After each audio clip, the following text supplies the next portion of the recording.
Guys, Shadi back with another process video, and this video is another one in the series for the scrapbooking for beginners, where I'm using the kit I made several weeks ago and going through it until we kill it completely. So right now what I've done is one of the 12 by 12 papers in that patterned paper has all these cute little frames on it. So I went through and I picked out just a couple. This is going to be an Easter layout, and I'm going to use 3 frames and 3 little photos to put inside the frames. I've already gone through and cut out most of the frames, but I was just showing you with my scissors how I cut the inside out. So I'm going to go ahead and adhere these down to the photos with my Nuvo liquid glue, and I printed the photos at 1.7 inches wide by 2 inches tall, I believe is what the dimensions were. So they go a little bit wider than the inside frame so that they'll fit the whole entire photo.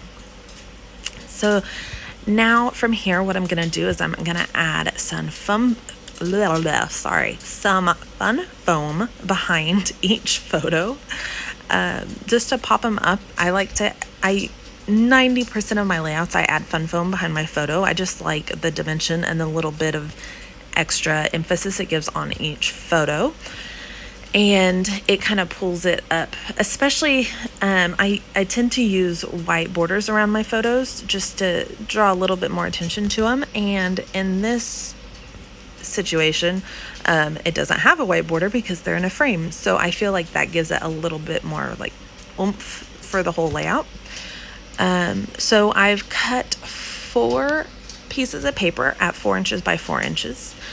I think all of these are from the 6x6 or 6x8 paper pad. The bird one actually might be from a scrap paper, but the rest are from the 6x6 or 6x8 paper pads.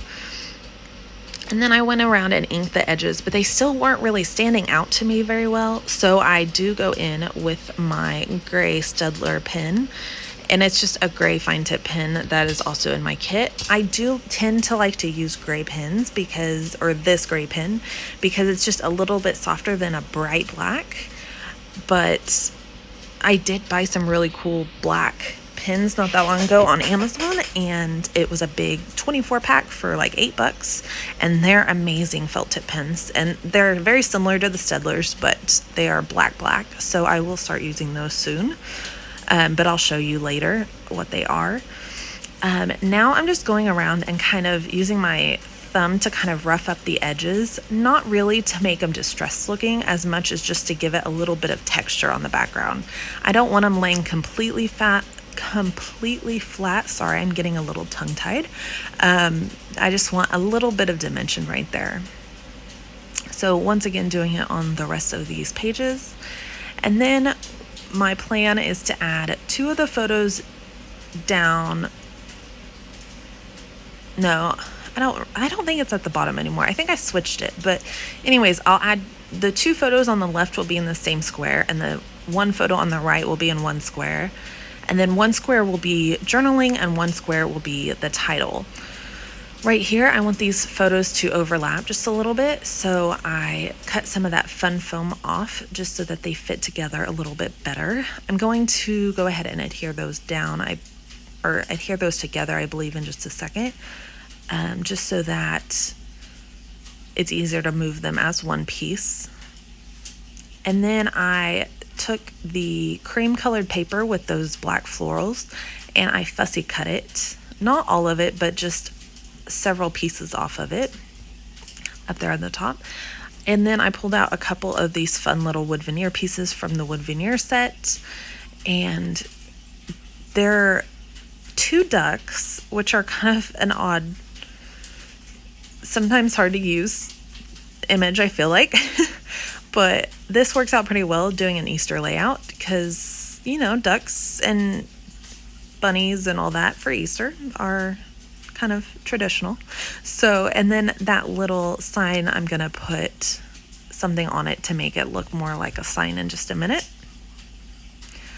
And it was just another, like, how am I gonna use this? And I do like to tend to use things in 3 so that they kind of tie together a little better and draw your eye around the page.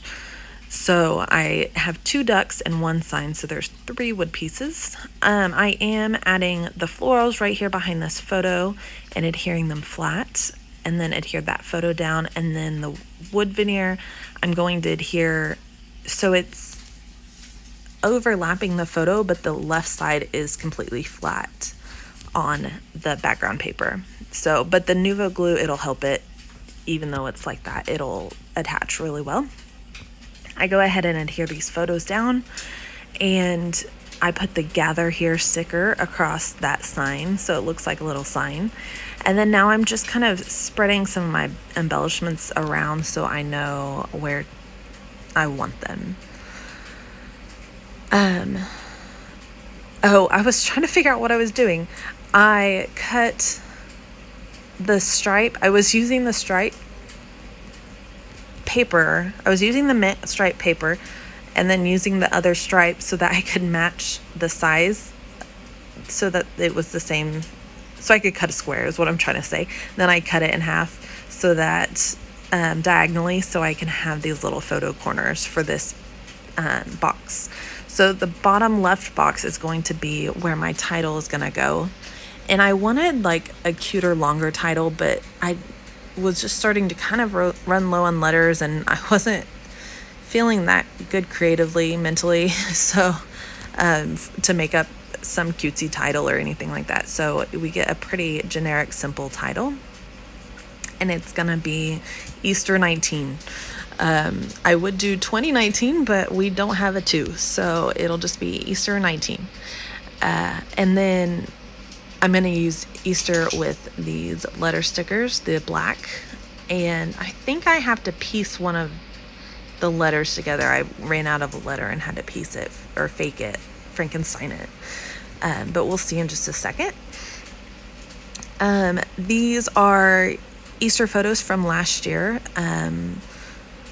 India and her cousin Ella, and my aunt made them cute little matching shirts for Easter, and with her Cricut and heat press, and they are like little bunnies and they have their names on them. They're super cute. So now I'm just using the foam to adhere the letters down. I think I mentioned it in yesterday's video that I like to add my letter stickers. I was going to say thickers, but any letter stickers would work. I like to adhere them to wax paper and move them around so that I can make sure they're centered and where I want them before I adhere them down. And now I'm trying to figure out where I want that little duck there. The 19 too, I put a little apostrophe in front of the 1 so that it looks like correct instead of just 19. It's as if I was saying 2019. It makes a little bit more sense.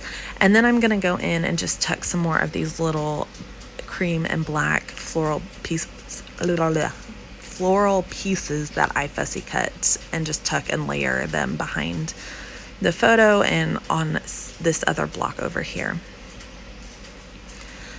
And I think incorporating them all around the page kind of helps tie all the blocks together and kind of keeps your eye moving around the page as well, which is kind of nice. And then this one, I did go ahead and you can see I tucked it under the photo, but I did pull one of the leaves and glue it to the top of the photo so that it was a little bit more dimensional, and it like kind of tied it into the photo a little bit more. Just in my head, it might not have really, but in my head, that's what it did. I thought about adding that bird. Oh, I made this layout before yesterday's layout. I didn't realize that. I made this layout several weeks ago as well. And I think tomorrow's I made several weeks ago. So I thought about using that little bird, but then there's birds on that background paper and there's ducks. So I thought there was enough feathered friends that we didn't need any more birds. I did pull out my 1/4-inch white paper strips, cardstock strips, and I'm doing my journaling on them so that I can put them up in that top right box, and then add some more embellishments after that. And I did go ahead and pull, you can see them there to the right, there's some little teal or green little hearts, enamel hearts, sorry, up there to the right. So I'll incorporate those in a few minutes. And now I'm just trying to decide what size to make my strips so that they'll fit on this square, and how spacing wise, how I want to space them out. And I don't really remember what I journaled about, but it was about my aunt making the matching shirts. Well, that's perfect. It was a fun Easter last year. It was my grandparents bought my great grandma's house, and last year was the first Easter with that house as their house. And we did our Easter egg hunt out there and everything. It was a lot of fun. The girls really enjoyed it. Ella was much more about getting the eggs, whereas India just wanted to play with the eggs she already had. So it was kind of funny. Now I'm just using my Nuvo liquid glue to adhere the journaling strips. Unless I like right or left justify my journaling strips, I like to kind of keep them kind of wonky, like a back and forth. I don't like them to completely line up. In my head, it just looks better to me. I feel like when they're lined up but not all the same, it just seems weird. And then I'll finally get these glued down. Sorry, I should have probably cut some of it out, but I did not. But then we'll get back to all the rest of the embellishing. And this is a pretty quick layout to come together. Once you get your papers chosen and your photos down, it's just adding some little bits and pieces and you're done. So I am going to pull in some of these hearts from the sticker set, the little hearts and stars. And I'm using some Stampin' Mini dimensionals to add behind so that they pop up just a little bit. That pink heart, I feel like on that paper would blend in too much if it wasn't popped up, and I think popping it up just gives it a little bit more attention and a little bit more interest to the page, and it's not just another flat embellishment when there's a lot of paper on the page already. So again, I'm pulling in those green enamel heart pieces and adding extra glue because they don't stick. So and they come from that Paige Evans little waterfall pack that I included. They had sequins and little hearts and some little wood veneer pieces as well. I'm gonna tie in some buttons on here. I don't know why. Easter just reminds me of buttons. I mean, like, even regardless of this kit, I feel like buttons go really well with Easter. It's like kind of a handmade, family, homey kind of feeling, and that's kind of what Easter is. So I feel like it goes together really well. Hearing those down in place. I'm messing on the iPad, sorry. And then I think the last thing I add is just some little sequins on here. So sorry, apparently I'm like really playing on the iPad. Hold on, I'm gonna fast forward. Sorry about that. I think I was texting, so I did go ahead and cut the rest of that out. I thought I added some sequins on here, but I didn't. I don't have the layout right in front of me right now, but I do add some more of those little hearts and use the Stampin' Dimensionals to add those as well. And then that's about it. So thank you guys so much for watching. This was a cute little fun, quick layout to put together. If you liked this layout, please hit like, and then maybe leave me a comment letting me know if you like to fussy cut florals, or like layer them behind photos, stuff like that, or if you rather use like die cuts, or if you don't use florals in your layouts at all, maybe. So just a fun little thing to talk about, maybe. So, and then if you want to see more videos, especially process videos, please hit subscribe below and that bell notification so you're notified every time I post a new video. I should have another one tomorrow because we're trying to get through this kit and get it all used up, because I can't wait to see how much I can use up and show you the end results. So thank you again. Hope you have a wonderful night. and happy scrapping. Bye.